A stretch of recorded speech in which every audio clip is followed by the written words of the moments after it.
Rockin' Royal, rockin' Navy, know y'all with me, let's get it, baby, Rockin' Royal, rockin' Navy, know you with me. Welcome back to another edition of the Cougar Beat podcast, brought to you on KSL.com with your host Sean Walker, BYU beat writer, covering all things Cougs here on this early signing day. Happy early signing day, November 8th, 2023, to all who celebrate. BYU was celebrating today with a couple of new additions as part of the early 2024 signing class across a lot of sports, basically all sports but football, able to sign during a week-ish, 10 days, it might be 10-day window, somewhere in there, 8-day window, somewhere in there. BYU got a couple, including two really big commitments for the class of 2024 for BYU men's basketball. That's four-star power forward Isaac Davis, the 6'7", just about 8.8 rebounder out of Hillcrest High in the Idaho Falls area. He was one of the top prospects on the West Coast by 24/7 Sports, number one in the state of Idaho, elected to commit to the Cougars back in April, and he made his pledge official today. Per Coach Mark Pope, he says, quote, "I walked out of a Section 7 event this summer with thousands of the top players all up and down the western United States with no doubt in my mind that Isaac Davis was the most physically dominant player at the event." High praise from Pope, big-time recruit for the former Utah Prospects big man as well. So shout out to Tim Davis and that group down there for his overall development. They also picked up an official commitment, an official signing out of this class. He won't actually enroll until 2026 before he serves a 2-year mission for the LES Church. But Brooks Bahr, 6'4" combo guard out of Keller High School in Keller, Texas. He was the number 132 recruit in the class nationally by 24/7 Sports. Just committed earlier this week over a top 5 that also included St. Mary's, Wake Forest, USC, and Utah. Bahr averaged 21.3 points, 5.7 rebounds, 3.7 assists, and 2.8 steals per game, while leading Keller to back-to-back district titles and earning district offensive most valuable player honors as a junior. He's a bit of a tweener, a combo guard by trade, 3-level scorers, can score at all 3 levels, really good scorer, potentially projects as a point guard at the next level, or at least he wants to try to play the point. BYU thinks they can develop him into a point guard. So a 6'4" point guard wouldn't be the worst thing heading into the Big 12.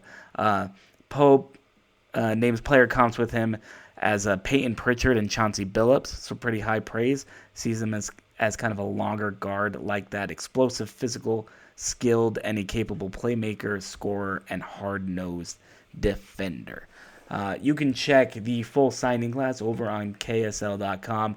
I'll round up every signee today or over the next couple of days or during the early signing period for the class of 2024. That includes 4-star point guard Delaney Gibb, formerly of Timpview High School, now of Raymond in Alberta, Canada. She made it official today. Her paperwork is in. Delaney Gibb, she's the younger sister of UVU guard Sage Gibb, again, formerly of Timpview. She'll be coming to Provo soon. And then BYU men's soccer, also with another just absolutely dynamic powerhouse class of 6 players, including Abby Sine, an outside back from Allegiance Academy in Coppell, Texas, who I think could play pretty quickly. You've got another big defender in Summer Nesterman from Clovis, California, who could see some time pretty quickly on a back line that we'll talk about this maybe a little bit later, but a back line that's probably going to be rebuilding quite a bit come this offseason after this NCAA tournament run. Alta High's Ella Labrum and Maple Mountain's Mika Kromenhoek also a part of that class. So once again, KSL.com, we'll get you covered on all of the BYU signees over there. We'll be updating it today and over the next couple of days as new commitments make their ink official. We've got baseball, we've got men's golf, of course, men's and women's basketball, women's soccer, just about everything but football right now. On that note, though, let's get you out of here with some thoughts from BYU men's basketball coach Mark Pope, who addressed the local media earlier about his signing class.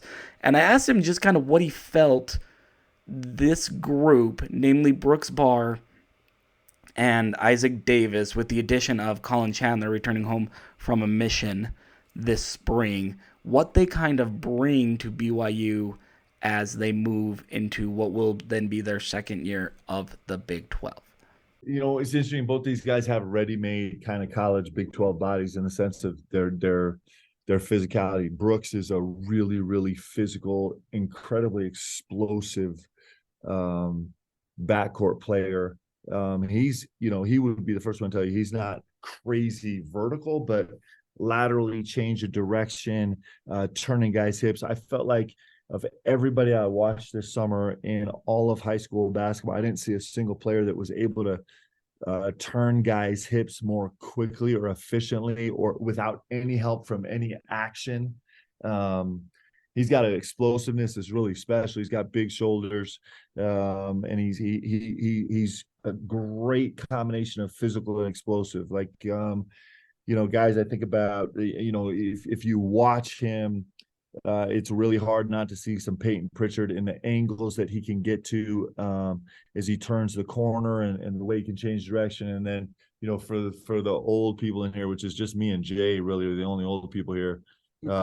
Chauncey Billups is a guy that was really, really physical to get where he wanted to go, that made big shots. And I think he's really special. And Isaac, I had a really great experience with Isaac Davis. I think this was in our press release, but it's not every time that I walk out of a major AAU event and feel like the guy that we're chasing was the most physically dominant player at the entire event. But we talked about it as a staff walking out of Section 7 and really felt like Isaac Davis was the most physically imposing player. And that's the best players all up and down the Western United States. And he's, his motor continues to grow, and he's becoming more and more vertical. And clearly, he's got athleticism across sport lines. And so I'm really excited about both these guys in terms of the bodies and the physicality that they're bringing the first day they walk on campus that fits into this league. All right, we'll go with Jay and then Mitch. Hey, Mark, it might be an exercise in futility to try to figure out your scholarship number, how many you got left or whatever, but will you be signing any guys with this next, whatever it is, a week, 3 days period, or in the spring, or is that just to be determined with the transfer portal and all that? Yeah. So, there's still a week left in this signing period. There is a player that we're having conversations with right now. I'm not sure how that's going to go. Probably not even allowed to say that. I think I can say that much probably. But aside from that, we're done for this signing period. And then, we're going to know, we'll know the exact roster we'll have for next year probably by midnight tonight, with no changes whatsoever over the next. Jay, it's going to change every day. But we're super excited about where we are right now. Really, really excited. This group has been together for a year now. We're going to spend a second year together. We're going to get a couple more together and add some pieces. We're really excited about that.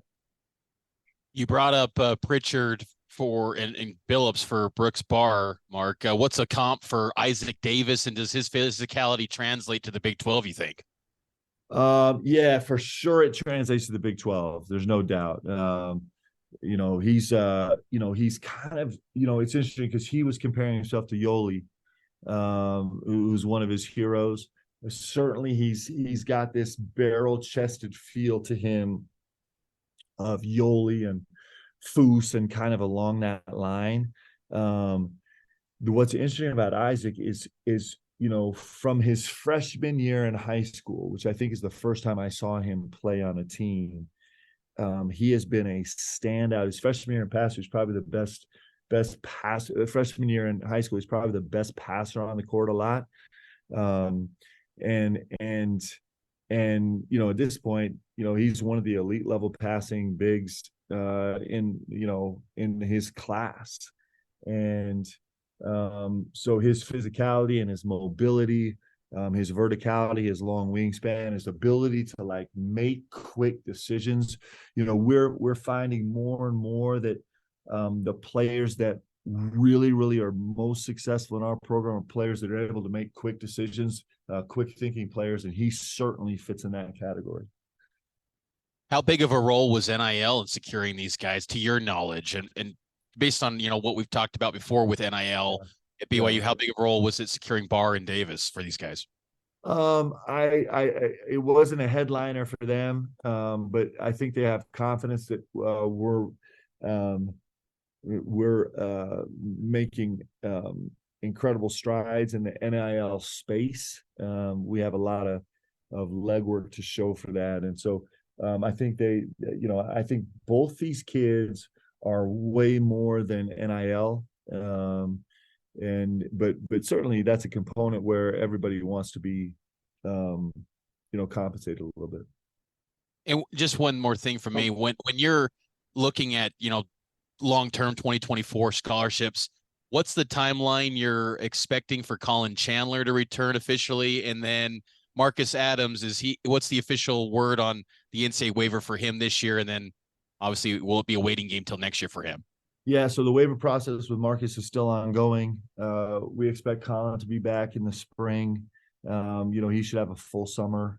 Still, that's mission always comes first. So, but that's kind of what we're anticipating. And that was their third question there. Was their third player?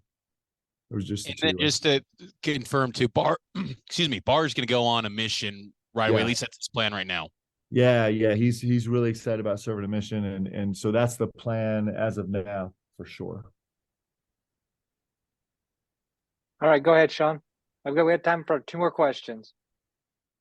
No, I was just going to ask about a Marcus Adams update. Anything that you could add to that, coach, and specifically with Collin, because I guess he was fully signed for you guys. You're allowed to talk about him and whatnot. What's kind of the role, or what's kind of been the difference of getting missionaries back into play, I guess, do you expect with the new strength and conditioning coach and that kind of thing with him? Yeah, so we feel like we're the world's experts on missionary RTP, and so we've been working on. First of all, you're just gaining information, data points, and experience over the course of the last. I mean, I've been associated with BYU for over a decade and kind of coaching in Utah, and so we have a lot of data, a lot of experience, and we're always kind of tweaking and growing kind of our RTP protocol. I think we're most recently we've been really blessed and really successful with guys being able to come off their mission to have massive impacts their freshman year. Actually, we go super slow. We're unbelievably cautious. We have a whole protocol of, I don't know what Wiz has now, 32 checkpoints that guys have to standards they have to incrementally meet in their return to play. And so we feel like we've really got this down to a science. We've just moved some really exciting new technology into our weight room.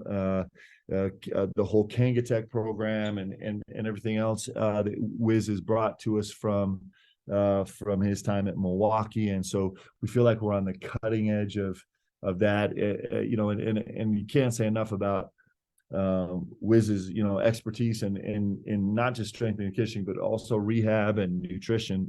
He's really well versed in all those spaces. So we're that's one place that every day I worry a little bit less about, because I have more and more people in the room that are way smarter than me taking care of it. So we feel really confident about that. All right, Mitch, last question. Yeah, one more thing from me, Mark. Being in the Big 12, do you feel like that allows you to be more patient when extending offers to prospects? Because in the past, it seemed like BYU was always trying to be maybe the first in the door. Has that allowed more patience in the process to determine when you're going to extend an offer to a kid? Yeah, maybe a little bit. I mean, I just don't like doing it early. I just feel like offers increasingly are meaningless, and I just don't like it. Just on a personal, like for me personally, people kind of extend offers on the, the first time they've seen a kid when he's a freshman or a sophomore. And it's just not, like for us at BYU, like talent or ceiling is actually not the most important marker of the kids we recruit. It's really important for us to get to know kids. It's really important for us to kind of have a view of their insides. We really believe here that, we're going to have a pool of 10,000 potential basketball players that could come into our program on any given year. And the way you differentiate those, the way that you find out successful is you get to know them well enough to know kind of how they're built and what's inside them and what they're chasing and what their long-term motivation is and, what their character feels like. And that certainly is not appreciated in college athletics recruiting anymore because, it just isn't. And we're failing as coaches, with, 2,000 plus transfers every year. And part of that certainly is the system, the way it's, it's been changed over the last few years. But for us, there's always the pressure. There's always that pressure of like, who's going to be first to offer. But I think that there's rarely payoff from that in the end. And I think that the real payoff is from getting to know kids and understand who's going to be the best fit in your program. I think that's actually the way we're going to roll. That's what we believe in here. Rockin' Royal, rockin' Navy, know y'all with me, let's get it, baby.